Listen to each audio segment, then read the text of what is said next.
Main Event Challenge. The John Anik and Kenny Florian Podcast. All right, and with that, we now welcome in the Duck on social media at Ian Parker MMA. Good week for both of you guys. So Team Florian, courtesy of a big hit on Jim Miller, wins the week 8-7. You both had Josh Emmett as an underdog, but Ian had him by decision. So as a result, that becomes a 4-point hit for Ian and saved Team Anik a little bit. So the lead is now 67-62. We spin it forward to UFC Fight Night, Poirier versus Hooker. I can't wait for this main event. We got 4 picks overall. We will start in the heavyweight division. Ian, I know you go way back with John Volante. He moves up here. He is a plus 185 underdog against the minus 225 favorite, the crochet boss, Maurice Greene. So Greene's dropped 2 straight after starting 3-0 in the UFC. Ian, what do you think about Volante moving on up here against Mo Greene? If John can get, when John was coming up in the Ring of Honor, he was known more for setting up these high kicks into his wrestling, and his slams were devastating. His athleticism was really what separated. He was a dual champ, you know, in both 205 and at heavyweight in the ring of, the ring of combat. And, you know, obviously over the years, he's kind of become a little bit of a brawler. You know, I think in a situation like this, that's not a good idea when you're going against these heavyweights. And I don't know if he'll be able to utilize his wrestling that well against a guy in Mo Greene. So as much as I hate to do this, the crochet boss, outside of that nickname, I think he's due for one. I think this is a good matchup to get him back on track. So as much as it breaks my heart, I'm going with Mo Greene here. All right, Ian Parker likes the favorite, the crochet boss, Maurice Greene. KenFlo smiling about something. Well, you know, a little bit of a brawler. I mean, it's all he does now, John Volante. It's a lot of a bit. Yeah, a lot of bit of a brawler. You know, yeah, no, it's crazy. But here's the thing. It's also what makes him dangerous in this fight against Maurice Greene. You know, he's throwing the dice. It's not the guy that you really want to gamble on too much, but I think it does give him a shot against Maurice Greene. I do think he could get the knockout win. I think he might be the faster guy out there. But I don't know. Yeah, I do agree with Ian, though, in that I would like to see him mix things up with his takedowns, hit a couple takedowns, put some guys on their backs, you know, give yourself a rest, give your chin a rest every once in a while. This is a close one. I'm not sure. I wasn't really sure who I was going to pick heading into this. Right now, I am leaning towards Maurice Greene, but I do reserve the right to change my pick yet again later in the week. Right, and to that end, I should point out that Ian Parker changed his pick from Marion Reneau to Raquel Pennington, and KenFlo changed his pick from Lyman to Belal Muhammad during fight week based upon things they saw or heard. So I just want to point that out. Absolutely, you guys can still do that. John Volante, too, I just want to point out, one of the best football players to ever grace the octagon. I mean, 5-star recruit at Hofstra, could have played in the NFL potentially if maybe it went a little bit better with that initial tryout. He'll be 35 in August, fought 15 times at 205 pounds in the UFC and went 7-8. So we'll see if he can level that UFC record at 500 and upset Maurice Greene. All right, next up at middleweight, I'm curious to hear what you guys have to say about this one, because it was supposed to be the quick turn for Ian Heinisch against Rufus Sports' Brendan All-In Allen. Instead, it's going to be the undefeated UFC newcomer Kyle Daucus out of Philadelphia, Pennsylvania. Daucus plus 220. Allen 14-3 overall. He's 2-0 in the UFC, though, with a couple of finishes, Ian. What do you think about Brendan Allen minus 260 this weekend against the undefeated newcomer Daucus? Belal's not on the line, correct? Belal Muhammad is not on the line. No, I know. No, I was making a joke. Listen, I think Brendan Allen is the real deal. I think he's a legit prospect. You know, a lot of people had Kevin Holland in that fight. I didn't. I chose Allen there. I think the way he puts it all together, he's big. He seems pretty big for this weight. And he's one of these guys that just, again, doesn't try to get away from what got him here. You know, he knows to get the fight to the ground. He knows the submissions that work for him. He sets them up. Even though you know what's coming, somehow it still makes it work. I think for a kid in Kyle, a short notice fight, I think this is a tough one for him. And we're kind of seeing with prospects taking short notice fights, either you got to knock him out like James did, or you might be in for a rude awakening on this level. I like Brendan Allen here. All right, another favorite chalk selection for Ian Parker. So Daucus, Kenny, I don't know if he's a Brazilian Jiu-Jitsu wizard, right? But he's 9-0. He's got 5 Darce choke wins as a pro including his last two, but he's taken on a credentialed Brazilian Jiu-Jitsu black belt here in Brendan Allen. Your thoughts on Daucus and Allen here in a featured bout at 185 pounds? Yeah, and I think it's a different level, for sure. I think Daucus could potentially get it done, but I think Allen is a guy who really goes out there, utilizes the right tactics. He's smart. He doesn't, get out of what he does well, like Ian said, and I think Allen should get the win. Yeah, I'm excited to see Daucus fight live for the first time, but Brendan Allen is really, really good, and you guys hit on a lot of points when it comes to BA. All right, co-main event. We'll need the round. We'll need the method of victory here. You got Platinum Mike Perry minus 280, Mickey Gall plus 240. So I'm going to know a lot more about what Mike Perry's new look training looks like when I sit down with him on Thursday. So we don't know a lot about Mike Perry's preparation. He's 6-6 in the UFC. Mickey Gall is the plus 240 underdog here. He hasn't fought the killers or anywhere close to the strength of schedule that Mike Perry has fought, but he's carved out a little nice career, has Gall. He's 28 years old, Ian. He's 5-2 in the UFC. Co-main event, Mike Perry, Mickey Gall. Ian, which way are you going? I just want to let the listeners know that even if you listen to this, you got to watch this video, because behind John is a picture of him and Kenny fucking mean mugging me while I'm trying to make these selections. It's such a solid green screen. Well played. I'll tell you. So normally I don't blur the background, but I'm in this hotel in Vegas, this fucking Residence Inn that I'm going to be at for like 13 nights. And it just looks like fucking garbage behind me. So I figured I'd put up the picture of me and KenFlo looking about as tough as we've ever looked. It's so good. I feel like if I give the wrong answer from Kenny, John's picture of himself is going to punch me right after. Yeah. It's awesome. So honestly, this fight really confuses me. It's striker versus grappler here, 100%.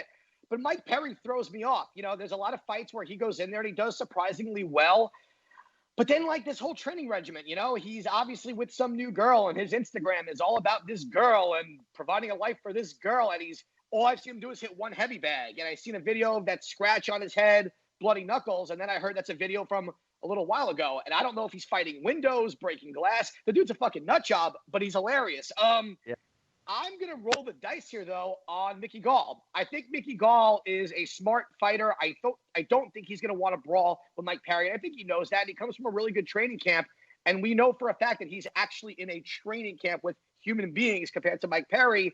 We don't know what planet he's even on right now. I think if Mickey Gall could just bum rush him, get him against the cage, and take him down, game over, Perry's not as bad at grappling. I mean, if you watched him against Ali Quinta, he did a pretty good job in that submission match, but I'm going to roll a dice here. Plus 240. Yeah. When you got a grappler and Mickey Gall just seems too good for me. So I'm going to go Mickey Gall by submission round 2.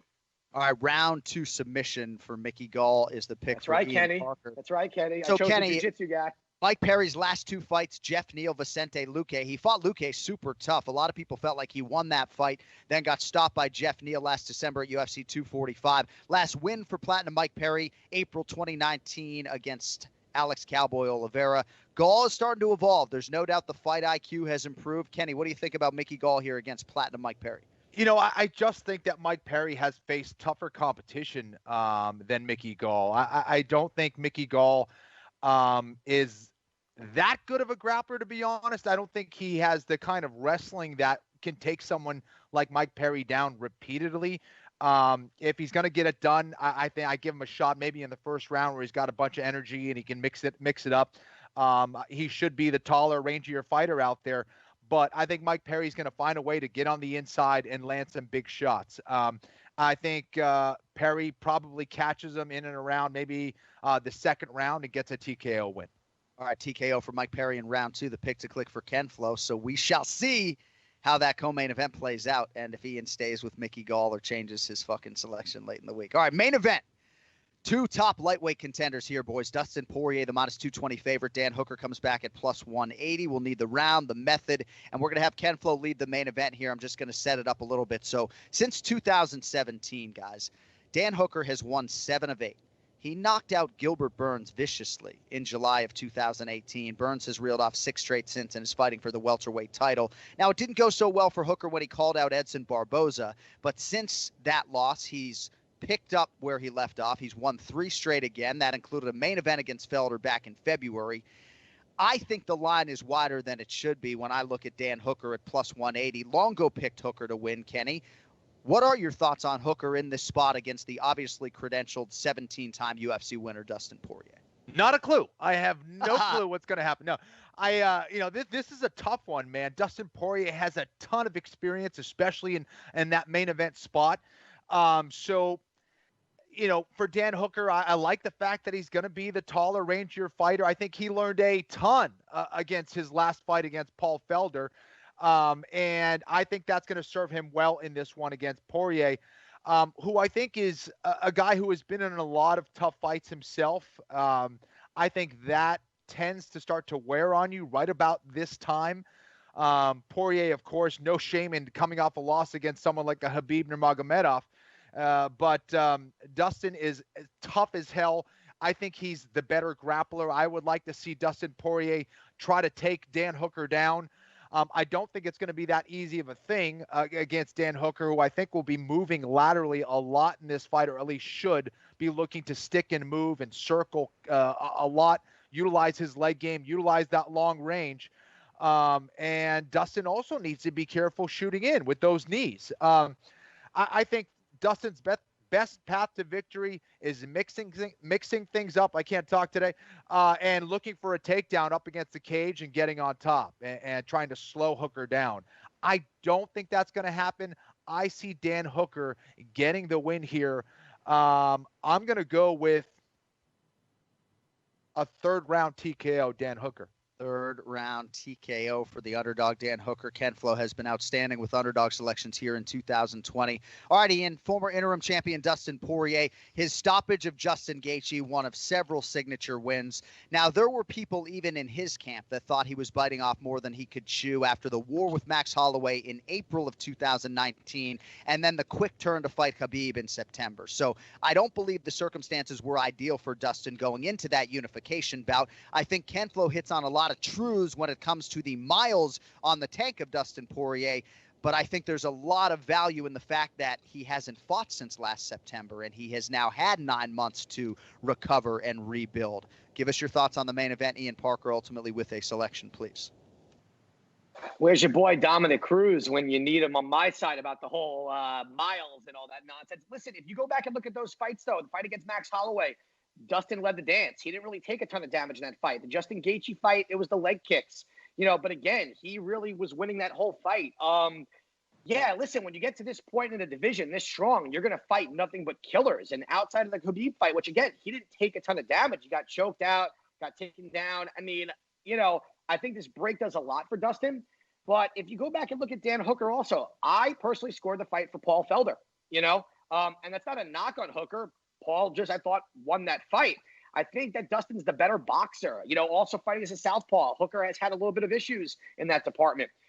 I think to Kenny's point, though, if Dustin wants I don't want to say easier path, that really doesn't exist, but a more clear path, he needs to use his boxing, get against a cage, and if he takes Dan down, at least he'll steal some rounds in the beginning. We know 5 rounds in cardio is not a problem for Dustin Poirier either. So, I don't really see why people are nervous about Dustin. I really don't think this is that close of a fight. I don't know what Dan has done to show me that he dominates or finishes Dustin Poirier. Who's knocked out Dustin Poirier since Conor? I don't think anybody, right? Maybe Michael Johnson before that. I'm going Dustin Poirier here. I'm going to go by decision. I'm going with the vet. I think he comes back strong, mentally strong. I've heard a lot of guys from top teams saying that he's super focused. So I'm going with the diamond here. All right, Ian likes the diamond. Dustin Poirier over 5 rounds. If we get a 25-minute affair, this could be a crazy fight. You can find Ian on social media at Ian Parker MMA. Outstanding job, my friend. Beard looks great. We'll talk to you next week. Thanks, bro. I got to come up with some sort of background like that to throw you guys off your game. This is just a one-time thing, but when I'm back in Boca, this is probably going away. But for you, but I got to do better than this fucking shade behind me. So you do. I'm gonna get a ficus like Kenny. All right, man. See you, buddy. See you, there he is. Later, Ian guys. Parker with us every week.